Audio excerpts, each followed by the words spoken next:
Welcome to part 2 on our throwing, swinging, striking athlete evaluation. Part 2 is going to be focused on your torso, everything from your neck all the way to your hips. And we really like to take 4 tests in order to find out what part of our 6-tier core system is most important for our athletes. The first thing is torso contribution to velocity. Now this is complex because it requires us to isolate the torso from a velocity standpoint with an implementation, and then also integrate the full body and measure the difference and see how their body is compensating. So that's number 1. The next is isolated torso speed. So this is a lighter implementation in finding out how the body responds to speed in an isolated standpoint with the torso. The third is going to be torso strength, heavier implementation, and we're also testing the differential between your natural side that you swing and the opposite side. Now, all these things I ran through pretty quickly, but let me give you some insight as to why this is important.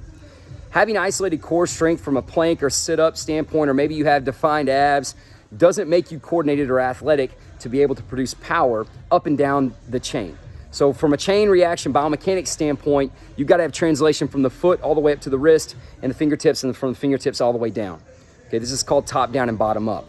Your torso contribution of velocity is very important, or you're never going to be able to maximize your athletic abilities. I don't care how much you deadlift. I don't care how strong you are.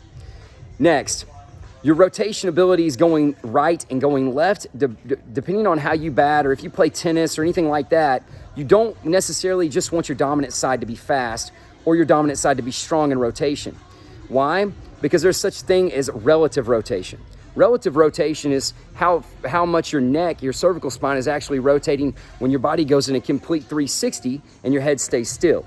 Or if you plant your foot and put 300 pounds of pressure into the ground, how fast your body can go up the chain on one side. There's also relative rotation on the other. So you actually need rotational speed and strength going both ways. So it's more complex than just getting strong or taking 1,000 cuts or whatever.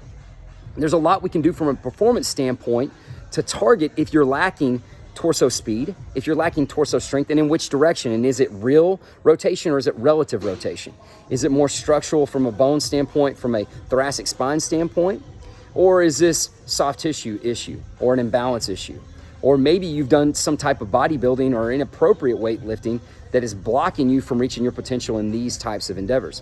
Now, I'm not saying weightlifting is bad. We're going to lift weights here and we're going to get strong.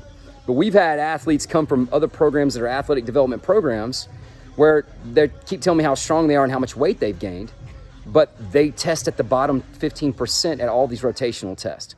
And you can't just get these from bungees or med ball throws. It's got to be an integrated system that makes sense, that looks at every aspect.